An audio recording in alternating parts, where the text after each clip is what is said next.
নমস্কাৰ খবৰ সবিশেষ ষ্টুডিঅত মই প্ৰাঞ্জল পলাতক প্ৰাক্তন ডিআইজি পিকে দত্ত আৰু বিজেপি নেতা দিবন ডেকাক মোষ্ট ওয়ান্টেড ঘোষণা কৰা হৈছে পিকে দত্ত দিবন ডেকাৰ সন্ধান দিউতালৈ অসম আৰক্ষীয়ে পুৰস্কাৰ ঘোষণা কৰিছে দুইৰে সন্ধান দিউতালৈ 1 লাখ টকাৰ পুৰস্কাৰ ঘোষণা কৰিছে অসম আৰক্ষীয়ে দুই নেপালত আত্মগোপন কৰাৰ সন্দেহ কৰিছে আৰক্ষীয়ে পলাতক প্ৰাক্তন ডিআইজি পিকে দত্ত আৰু বিজেপি নেতা দিবন ডেকাক মোষ্ট ওয়ান্টেড ঘোষণা কৰা হৈছে পিকে দত্ত দিবন ডেকাৰ সন্ধান দিউতালৈ অসম আৰক্ষীয়ে পুৰস্কাৰ ঘোষণা কৰিছে দুইৰে সন্ধান দিউতালৈ 1 লাখ টকাৰ পুৰস্কাৰ ঘোষণা কৰিছে অসম আৰক্ষীয়ে দুই নেপালত আত্মগোপন কৰাৰ সন্দেহ কৰিছে আৰক্ষীয়ে প্ৰাক্তন ডিআইজি পিকে দত্ত আৰু বিজেপি নেতা দিবন ডেকাৰ এতিয়াও কোনো সন্ধান নাই হয়তো নেপালত আত্মগোপন কৰি থাকিব পাৰে সেই সন্দেহ প্ৰকাশ কৰা হৈছে কিন্তু পিকে দত্ত আৰু দিবন ডেকাৰ সন্ধান দিউতালৈ অসম আৰক্ষীয়ে পুৰস্কাৰ ঘোষণা কৰিছে দুইৰে সন্ধান দিউতালৈ 1 লাখ টকাৰ পুৰস্কাৰ ঘোষণা কৰিছে অসম আৰক্ষীয়ে এক ব্ৰেকিং নিউজ প্ৰাণনাশৰ ভাবুকিৰ শংকা বিকাশ দাসৰ আৰক্ষীৰ শৰণাপন্ন ভাৰ্গৱ গ্ৰেণ্ডৰ মেনেজাৰ বিকাশ দাস বৰচুক আৰক্ষী থানাত উপস্থিত মেনেজাৰ বিকাশ সিআইডিৰ জেৰাত বিকাশে দিছিল বহু চাঞ্চল্যকৰ তথ্য 25 ছেপ্টেম্বৰত বিকাশক সোধাপোছা কৰিছিল সিআইডিয়ে এতিয়া প্ৰাণনাশৰ ভাবুকিৰ শংকা কৰিছে বিকাশ দাসে আৰক্ষীৰ শৰণাপন্ন হৈছে ভাৰ্গৱ গ্ৰেণ্ডৰ মেনেজাৰ বিকাশ দাস গড়চুক আৰক্ষী থানাত উপস্থিত মেনেজাৰ বিকাশ সিআইডিৰ জেৰাত বিকাশে দিছিল বহু চাঞ্চল্যকৰ তথ্য 25 ছেপ্টেম্বৰত বিকাশক সোধাপোছা কৰিছিল সিআইডিয়ে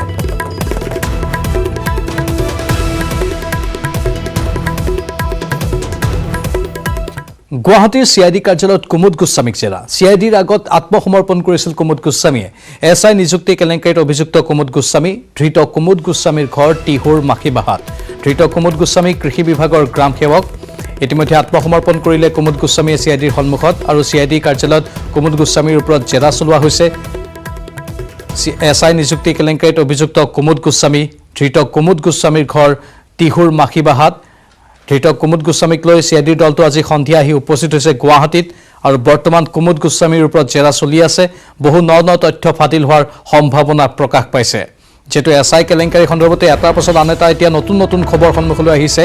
লাহে লাহে জুলুঙাৰ মেকুৰীবোৰ ওলাবলৈ ধৰিছে আৰু গোপন সূত্ৰৰ পংখেদি ঠাই ঠাই অভিযানসমূহ এতিয়াও চলি আছে কুমুদ গোস্বামী অৱশেষত জালত পৰিল কিন্তু কেইবাদিনো ধৰি কুমুদ গোস্বামী পলাতক অৱস্থাত আছিল কুমুদ গোস্বামীৰ বাসগৃহতো অভিযান চলোৱা হৈছিল কিন্তু কুমুদ গোস্বামীৰ সন্ধান পোৱা যোৱা নাছিল আৰু সম্ভাৱ্য সকলো বিপদৰ ইংগিত পাই কুমুদ গোস্বামীয়ে নিজেই সিআইডিৰ সন্মুখত আত্মসমৰ্পণ কৰিলে আৰু আজি কুমুদ গোস্বামীক লৈ সিআইডিৰ দলটো গুৱাহাটীত আহি উপস্থিত হ'ল বৰ্তমান মাৰাথন জেৰা চলি আছে কুমুদ গোস্বামীৰ ওপৰত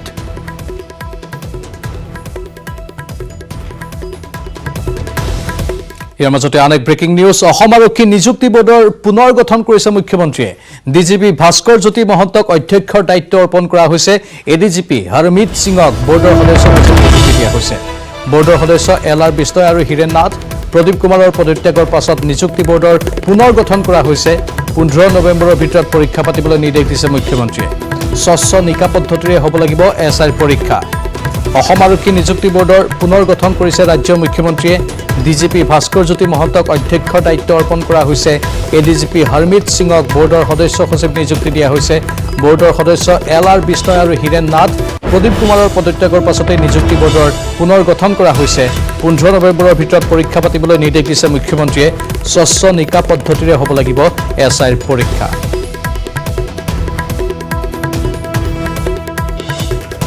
15 নৱেম্বৰৰ ভিতৰতে হ'ব এছআইৰ পৰীক্ষা ধুবুৰীত ঘোষণা মুখ্যমন্ত্ৰী সৰ্বানন্দ সোণোৱালৰ দুৰ্নীতিত জড়িত এজনকো ৰেহাই দিয়া নহ'ব এছআইৰ পৰীক্ষা কেলেংকাৰীত জড়িতক মুখ্যমন্ত্ৰীয়ে চৰম সকিয়নি প্ৰদান কৰিছে যিকোনো প্ৰকাৰে 15 নৱেম্বৰৰ ভিতৰত পৰীক্ষা অনুষ্ঠিত হ'ব লাগিব ধুবুৰীত ঘোষণা কৰিছে ৰাজ্যৰ মুখ্যমন্ত্ৰীয়ে লগতে দুৰ্নীতিত জড়িত এজনকো ৰেহাই দিয়া নহ'ব বুলি স্পষ্টীকৰণ দিছে মুখ্যমন্ত্ৰীগৰাকীয়ে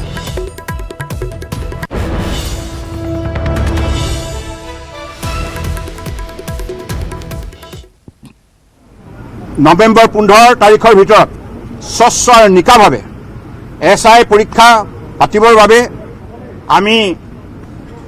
পুলিচক নিৰ্দেশ দিছোঁ আৰু অসমৰ ৰাইজৰ সহযোগিতা বিচাৰিছোঁ যে এই পৰীক্ষা যাতে সকলোৱে সহযোগ কৰে যাতে স্বচ্ছ আৰু নিকা পৰীক্ষা অনুষ্ঠিত কৰাৰ ক্ষেত্ৰত অসমৰ ৰাইজে জাগ্ৰত প্ৰহৰী ভূমিকা গ্ৰহণ কৰে আৰু সাংবাদিক বন্ধুসকলৰ পৰা মোৰ অনুৰোধ আপোনালোকে যেন এই ক্ষেত্ৰত সম্পূৰ্ণৰূপে চৰকাৰৰ সহযোগিতা আগবঢ়ায় কাৰণ অসম চৰকাৰে নিজাববীয়াকৈ কোনো ৰাইজৰ অভিযোগ নোহোৱাকৈ আমি নিজাববীয়াকে এই পৰীক্ষাটোৰ অনিয়মৰ কথা গম পায় ইয়াত প্ৰশ্নকাকত ফাদিল হোৱাৰ ঘটনাটো গম পায় 15 মিনিটৰ ভিতৰত মই ইয়াক বন্ধ কৰাৰ নিৰ্দেশ দিলোঁ। লক্ষ্য হৈছে যে অসমৰ হাজাৰ হাজাৰ সৎ আৰু নিষ্ঠাৱান মেধাসম্পন্ন ছাত্ৰ ছাত্ৰীসকলে যাতে প্ৰাপ্য অধিকাৰৰ পৰা বঞ্চিত নহয় আৰু এনেধৰণে চৰকাৰে নিজাববীয়াকে তদন্ত ঘোষণা কৰাৰ নজিৰ আপোনালোকে বোধহয় অসমৰ বুকুত নাপাব, কাৰণ পূৰ্বৰ কোনো চৰকাৰে সেইখিনি দৃঢ়তা সেইখিনি সততা প্ৰদৰ্শন কৰিব পৰা নাই। গতিকে আমি যিখিনি কাম কৰিছোঁ সম্পূৰ্ণৰূপে অসমৰ ৰাইজৰ স্বাৰ্থত কৰিছোঁ, স্বচ্ছতাৰে কৰিছোঁ। কাৰণ আপোনালোকে দেখিছে APSC কেলেংকাৰীৰ সন্দৰ্ভত বহুতে মাত মাতিব পাৰে, কিন্তু তেখেতসকলে এই ক্ষেত্ৰত যেতিয়া আমি চৰকাৰে APSC কেলেংকাৰী জড়িত থকা ব্যক্তিক কায়ত্ব কৰিবলৈ গ'লোঁ, কায়ত্ব কৰি তেখেতসকলক চাকৰিৰ পৰা ডিছমিছ কৰিলোঁ, কিন্তু আন্দোলনকাৰীসকলে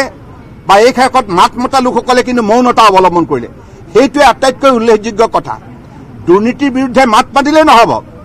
দুৰ্নীতিৰ বিৰুদ্ধে কোনোবাই যদি শক্তিশালী পদক্ষেপ লয় তেখেতসকলকো উৎসাহিত কৰিব লাগিব। আপোনালোক কেলেংকাৰী আছে, এই কেলেংকাৰীৰ বিৰুদ্ধে চৰকাৰখনে শক্তিশালী পদক্ষেপ ল'ব পাৰিছিল নে? আৰু সেই সময়ত যিসকল সংগঠনে দুৰ্নীতিৰ বিৰুদ্ধে মাত মাতিছিল তেখেতসকলো আমাৰ কাৰ্যকালত দুৰ্নীতিৰ বিৰুদ্ধে যেতিয়া পদক্ষেপ ল'বলৈ গ'লোঁ তেতিয়াতো তেখেতসকলৰ মাত নাইকিয়া হ'ল। এইটো এটা উল্লেখযোগ্য দিশ। মই অসমৰ ৰাইজৰ বিবেচনা অৰ্থে এই কথাখিনি সময় থাকোঁতে কৈ থলোঁ, কাৰণ আমাৰ চৰকাৰে APSCত যিহেতুকে আমি কাকো ক্ষমা কৰা নাই, এই ক্ষেত্ৰত কাকো ক্ষমা কৰা প্ৰশ্ন আহিব নোৱাৰে। প্ৰাক্তন মুখ্যমন্ত্ৰী ছৈয়দা আনোৱাৰা তাইমুৰৰ দেহাৱসান। অসমৰ প্ৰথমগৰাকী মহিলা মুখ্যমন্ত্ৰী আছিল তেওঁ। 84 বছৰ বয়সত অষ্ট্ৰেলিয়াত তেওঁ শেষ নিশ্বাস ত্যাগ কৰিছে। 1980ৰ পৰা 1981লৈ কংগ্ৰেছৰ মুখ্যমন্ত্ৰীৰূপে তেওঁ কাৰ্যনিৰ্বাহ কৰিছিল। 1936 চনৰ 24 নৱেম্বৰত জন্ম লাভ কৰিছিল তাইমুৰে। আনোৱাৰা তাইমুৰৰ দেহাৱসানত প্ৰধানমন্ত্ৰীয়ে শোক প্ৰকাশ কৰিছে। প্ৰাক্তন মুখ্যমন্ত্ৰী ছৈয়দা আনোৱাৰা তাইমুৰ আৰু নাই। অসমৰ প্ৰথমগৰাকী মহিলা মুখ্যমন্ত্ৰী আছিল তেওঁ। 84 বছৰ বয়সত অষ্ট্ৰেলিয়াত শেষ নিশ্বাস ত্যাগ কৰিছে তেওঁ। 1980 চনৰ পৰা 1981 চনলৈ তেওঁ মুখ্যমন্ত্ৰীৰূপে কাৰ্যনিৰ্বাহ কৰিছিল। 1936 চনৰ 24 নৱেম্বৰত তেওঁ জন্ম লাভ কৰিছিল। ইতিমধ্যেই আনোৱাৰা তাইমুৰৰ দেহাৱসানত দেশৰ প্ৰধানমন্ত্ৰীয়ে শোক প্ৰকাশ কৰিছে।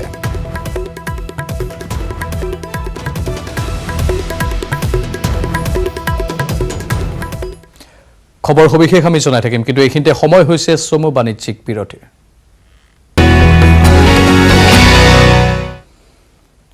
পুনৰ স্বাগতম। ৰাজ্যত আৰু 12 জন কৰোনা আক্ৰান্তৰ মৃত্যু হৈছে। 667 জনলৈ এতিয়া বৃদ্ধি পালে মৃত লোকৰ সংখ্যা। মৃত আমিৰুল হুছেইন, ৰূপাল দত্ত, যোগেন গগৈ, ঘনকান্ত গগৈ, ডম্বৰু দেউৰী, লোহিত চাংমাই, ৰত্নেশ্বৰ কলিতা, শম্ভু দেৱ, মহম্মদ আব্দুল ফাৰুক, লক্ষ্মীকান্ত শৰ্মা, গোপাল চন্দ্ৰ কলিতা, ৰমাকান্ত। টুইটাৰ যোগে এই কথা প্ৰকাশ কৰিছে স্বাস্থ্যমন্ত্ৰীয়ে। ৰাজ্যত আৰু 12 জন কৰোনা আক্ৰান্তৰ মৃত্যু হৈছে। 667 জনলৈ বৃদ্ধি পালে এতিয়া মৃত লোকৰ সংখ্যা। মৃত আমিৰুল হুছেইন, ৰূপাল দত্ত, যোগেন গগৈ, ঘনকান্ত গগৈ, ডম্বৰু দেউৰী, লোহিত চাংমাই, ৰত্নেশ্বৰ কলিতা, শম্ভু দেৱ, মহম্মদ আব্দুল ফাৰুক, লক্ষ্মীকান্ত শৰ্মা, গোপাল চন্দ্ৰ কলিতা আৰু ৰমাকান্ত।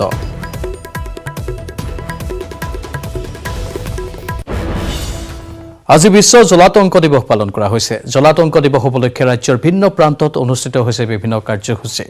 গুৱাহাটীৰ জাষ্ট বি ফ্ৰেণ্ডলি নামৰ সংস্থাটোৰ উদ্যোগত ৰাজ্যজুৰি অনুষ্ঠিত হয় জলাতংক দিৱস। এই বিশেষ দিনটোত মহানগৰীত সংস্থাটোৱে কুকুৰ মেকুৰীক বিনামূলীয়াকৈ দিয়ে জলাতংক প্ৰতিষেধক। বিশ্ব জলাতংক দিৱস উপলক্ষে এই ব্যৱস্থা গ্ৰহণ কৰিছে সংস্থাটোৱে।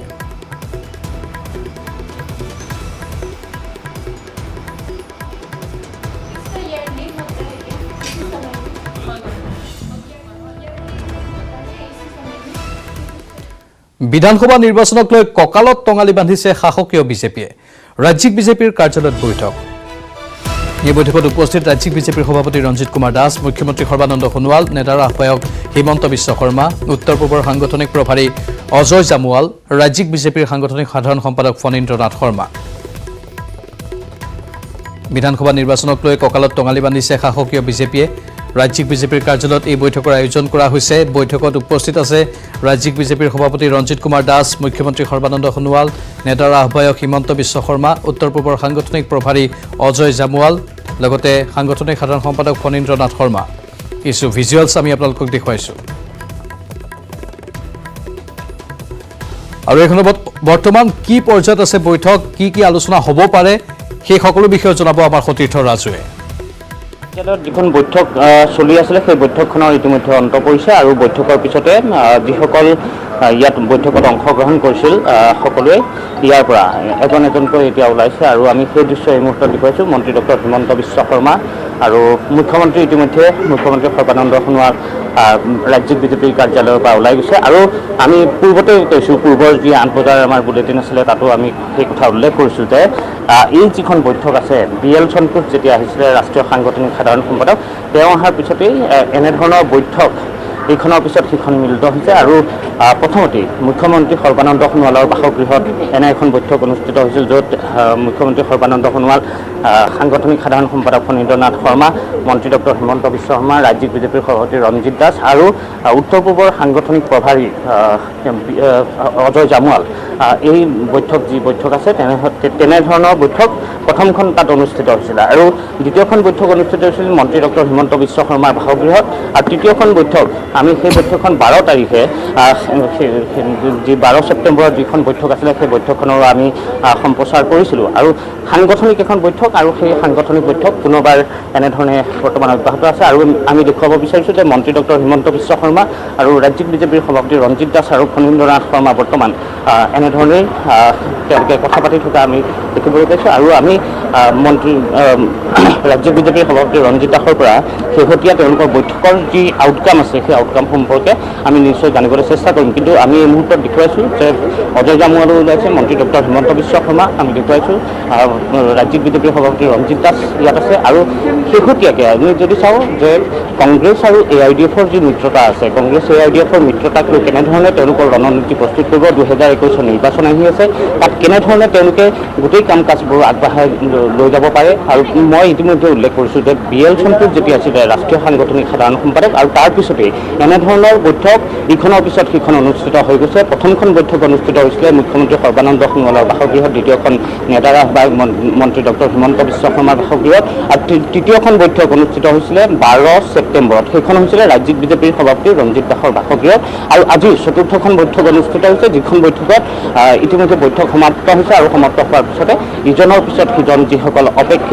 যি নেতা আছে সেই নেতাসকল ইতিমধ্যে মুখ্যমন্ত্ৰী সৰ্বানন্দ সোণোৱাল ইয়াৰ পৰা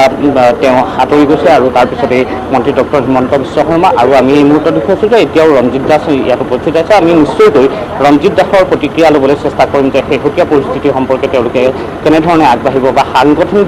দিশটো তেওঁলোকৰ কি হ'ব আৰু এতিয়া যিবোৰ কথা ওলাই আছে SI যিটো নিযুক্তি কেলেংকাৰী সেই কেলেংকাৰী সন্দৰ্ভত কিবা তেওঁলোকে কথা পাতিছে নেকি সেই সম্পৰ্কেও আমি জানিবলৈ চেষ্টা কৰিম কিন্তু আমি এই মুহূৰ্তত এই ছবি বৰ্তমান ৰাজ্যিক বিজেপিৰ যি কাৰ্যালয় আছে সেই কাৰ্যালয়ৰ পৰা দেখাইছোঁ হেঙেৰাবাৰীস্থিত বাজপেয়ী ভৱনৰ এই দৃশ্য এতিয়াও ফণীন্দ্ৰনাথ শৰ্মাক আমি এই মুহূৰ্তত দেখিবলৈ পাইছোঁ বা অজয় জামৱাল ডাঙৰীয়া এতিয়াও এই মুহূৰ্তত ইয়াত আছে আৰু অন্যান্য যিসকল নেতা আছে তেওঁলোক এই মুহূৰ্তত উপস্থিত থকা দেখা গৈছে আৰু এই যিখন বৈঠক মই ইতিমধ্যে কৈছোঁ যে BL সন্তোষ যেতিয়া আহিছিলে ৰাষ্ট্ৰীয় সাংগঠনিক সাধাৰণ সম্পাদক তেওঁ অহাৰ পিছতে তেওঁ কিছুমান কথা কৈ গৈছিল আৰু সেইখিনিক সাৰমৰ্ম হিচাপে লৈ কিছু কেনেধৰণৰ ৰণকৌশল তেওঁলোকে বিশেষকৈ 2021 যিহেতু বিজেপি এটা মিছন তেওঁলোকৰ আছে বিজেপিৰ যি মিছন সেয়া হৈছে BJP প্লাছ ইকুৱেল 100+, গতিকে সেই ক্ষেত্ৰত তেওঁলোকে সেই যি তেওঁলোকৰ লক্ষ্য আছে লক্ষ্যত তেওঁলোক কেনেধৰণে উপনীত হ'ব সেই সম্পৰ্কে নিশ্চয়কৈ আজিৰ দিনটোতো কথা পাতিছে আমি নিশ্চয়কৈ ৰঞ্জিত দাস ডাঙৰীয়া আছে আমি কথা পাতিবলৈ যত্ন কৰিম আপোনালোকৰ 3খন বৈঠক ইতিমধ্যে গৈছে আজিৰখন চতুৰ্থখন BL সন্তোষ ডাঙৰীয়া অহাৰ পিছত গতিকে আজিৰ বৈঠকখনৰ আউটকাম কেনেকুৱা ধৰণৰ হ'ব পাৰে সাংগঠনিক দিশত স্বাভাৱিক ৰূপত আমি যিহেতু প্ৰতি সপ্তাহত যিহেতু এদিনকৈ আমি বহু আৰু আমাৰ যিখিনি বিষয় থাকে সেই বিষয়খিনি আমি আলোচনা কৰোঁ আৰু এই আলোচনা বিভিন্ন বিষয় আগন্তুক দিনত আমি কি কৰিবলগীয়া আছে চৰকাৰখনক কি পৰামৰ্শ দিবলগীয়া আছে সেইবোৰ বিষয়ে আলোচনা কৰোঁ যিহেতু আপোনালোকে জানে যে আমি মাটিৰ পট্টাৰ কাম আমি ইতিমধ্যে আৰম্ভ কৰিছোঁ 60,000 মানুহক মাটিৰ পট্টা দিম ঠিক তেনেকুৱাকৈ বিভিন্ন আমাৰ প্ৰজেক্ট যিসমূহ প্ৰজেক্টৰ কাম চলি আছে তাৰ ডেভেলপমেণ্ট কিমান আগবাঢ়িছে গোটেইখিনি বিষয়ে আমি ৰিভিউ কৰোঁ আৰু লগতে সংগঠনৰ বিষয় কি আছে সেইখিনি বিষয়ে ৰিভিউ কৰা হয় আৰু এইটো ৰেগুলাৰ ৰুটিন মিটিং এইটো ৰুটিন মিটিং আৰু তাৰ মাজতে কেনেবাকৈ আজি বাৰম্বাৰ ষ্টুডিঅ'ৰ পৰা সেই প্ৰশ্ন আহিছে যে ক'ৰবাত SI কেলেংকাৰী বিষয়টো ক'ৰবাত ইয়াত স্থান পাব পাৰে নেকি আপোনালোকৰ সাংগঠনিক বৈঠকত সেই বিষয়টো পাবলগীয়া কথা নহয় সেই বিষয়টো অহা নাই খালি ময়ো সুধিছিলোঁ যে নতুনকৈ কাক দায়িত্ব দিয়া হ'ল মোক মাননীয় মুখ্যমন্ত্ৰী ডাঙৰে জনাইছে ভাস্কৰ মহন্ত ডাঙৰ আৰু ইয়াক কিছু আমি পোনপটীয়া সম্প্ৰচাৰ আগবঢ়ালোঁ ইতিমধ্যে এই বৈঠক সমাপ্ত হৈছে ধন্যবাদ ৰাজু ইয়াৰ লগে লগে এতিয়া বিদায় লৈছোঁ নমস্কাৰ শুভৰাত্ৰি